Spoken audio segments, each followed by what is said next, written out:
I think he's an important figure, and within the museum.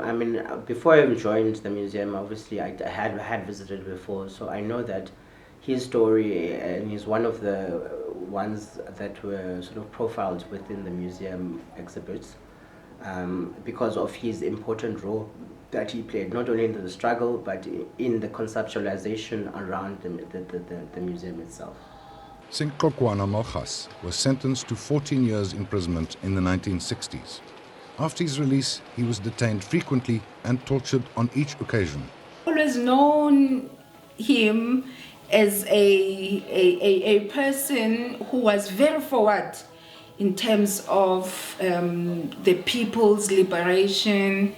In fact, he was advanced in terms of thinking. The most enduring impression that most of us have was his testimony at the TRC, which was quite a watershed moment for all of us. It was on the first, one of the first hearings, and his stories touched many of us. There is what they called the helicopter method of torturing.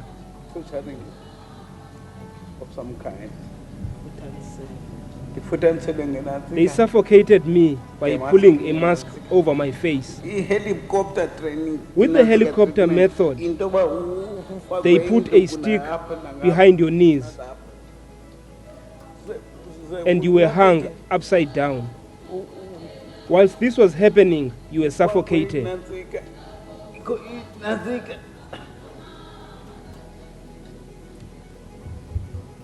Usinqokwane ugulile engenasenti, uhleli usinqokwane siwakogqirha akanamali, akukho nemali ethunyelwayo, bekufuneka into yoba iyaphuma iza kusinqokwana ezayo kusinqokwana akwazi ukuzinceda ngayo.